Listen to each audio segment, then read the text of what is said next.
Quand je prends dernièrement les propos d'Emmanuel Macron sur l'Afrique, eh bien, tout Africain conscient devrait donc comprendre très vite tout ce qu'il a pu nous dire et qu'est-ce que ça signifie. Le général Tchiani a dit il n'y a pas longtemps du changement donc de tactique ou de stratégie des forces françaises en Afrique, et je pense qu'il est venu le confirmer. Il s'agit de dissoudre et de garder un dispositif socle. Et Emmanuel Macron l'a si bien dit qu'on ne peut que le remercier pour cette sincérité, même si certains ont voulu mettre la poudre aux yeux de leur population, mais la réalité finit par rattraper aussi. Ils ne partiront pas de certains pays, ils ont juste dissous le dispositif. Vous ne les verrez plus dans des bases, mais dans les ambassades, ils seront là. Ils vont constituer des sociétés de sécurité pour sécuriser leurs sociétés qui existent dans ces pays-là. Mais les soldats seront là. Mais vous ne les verrez plus en tenue ou rassemblés dans des bases. C'est tout ce que ça veut dire. Ils vont se réorganiser, mais seront là. Il a parlé de politesse vis-à-vis de certains chefs d'État en leur donnant la primauté d'annoncer donc la rupture ou le départ des forces françaises. Ça nous importe peu, on peut dire. Mais tout ce que nous savons, c'est que si vous voulez une rupture avec ces forces impérialistes, c'est simple, on dénonce les accords.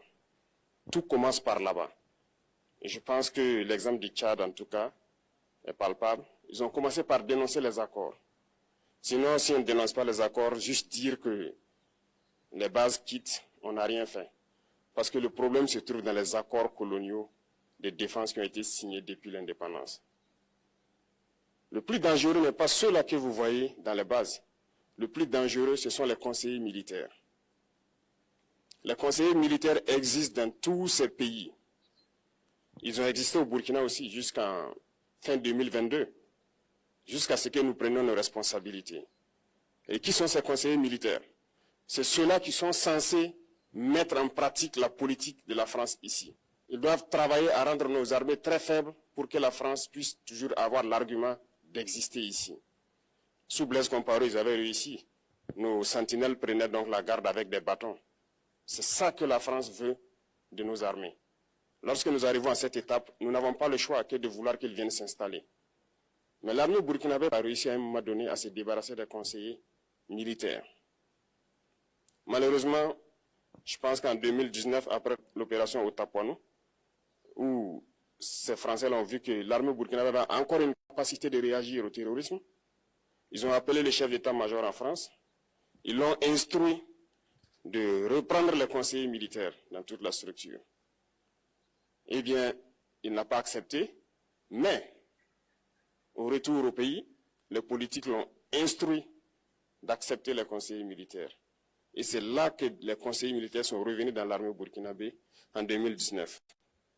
Avec toutes les conséquences qu'on connaît, l'armée était en train de disparaître dans les années 2020-2021.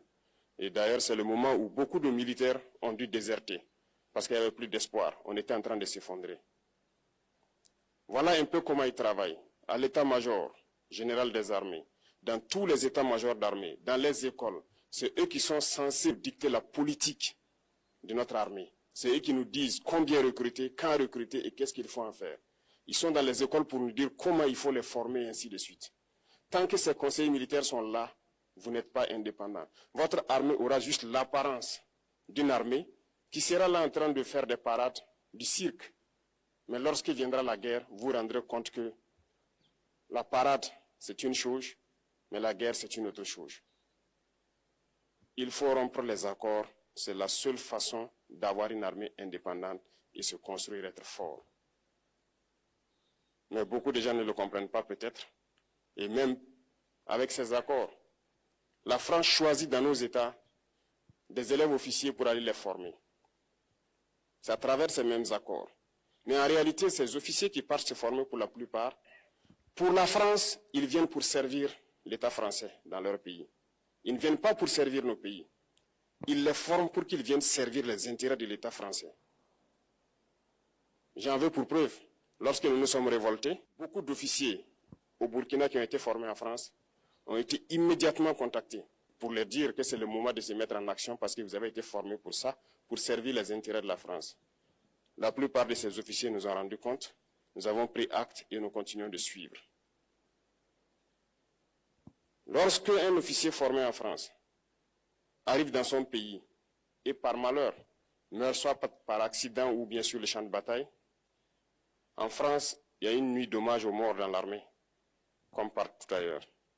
À la nuit d'hommage aux morts, on cite le nom de l'officier en question et on dit « mort pour la France ».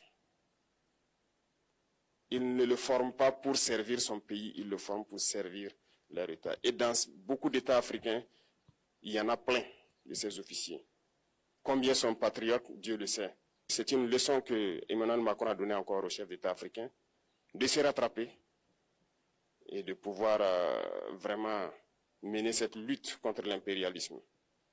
Mais en plus de ça, il a aussi insulté tous les Africains dans ses propos. Il y a une partie qui a retenu mon attention, là où il parlait d'ingratitude. Et que l'ingratitude est une maladie non transmissible aux humains. Lui, il est humain, notre ingratitude n'est pas transmissible à lui. Voilà comment ce monsieur voit l'Afrique, voit les Africains. Nous ne sommes pas des humains à ses yeux. Peut-être que c'est lui qui n'est pas humain, il ne se met pas dans la classe des humains. Mais s'il y a bien un ingrat, c'est bien lui. Je pense que s'il n'est pas athée, et qu'il prie, à chaque matin qu'il se réveille et qu'il prie, il devrait aussi prier les Africains. Parce que c'est grâce à nos ancêtres qu'il existe aujourd'hui une France. Il devra nous prier. À ses yeux, nous ne devons pas être des humains, nous sommes plus que des humains. Ce sont des messages très forts qu'il passe. Moi, je pleure le peuple français.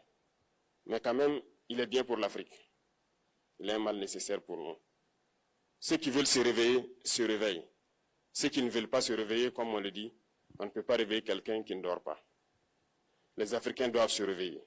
Nous devons travailler à être indépendants, à faire au moins ce que nos peuples connaissent le bonheur. Et la lutte contre l'impérialisme, c'est ça. Il faut décoloniser les mentalités, prendre en compte toutes ces données-là, parce que le monde nous donne tellement d'exemples à voir. Pour eux, il n'y a pas de morale. Ils peuvent vous désigner aujourd'hui terroriste, mais demain, vous êtes un héros, par leur simple bouche. Ils décident de ce qu'ils font. Ils parlent de démocratie, mais ils se font eux-mêmes des coups d'État constitutionnels entre eux. Ils parlent des droits de l'homme, mais ils déciment des populations ailleurs. L'Africain doit se réveiller, l'Afrique doit se réveiller. Et le combat contre l'impérialisme est permanent. Et je vous invite à incorporer ce combat, à travailler en sorte que nous soyons réellement indépendants, que nous soyons autosuffisants et que nous puissions nous développer, connaître le bonheur, ce à quoi notre peuple aspire. Merci, je vous souhaite une très bonne journée, une très bonne semaine et une très bonne année.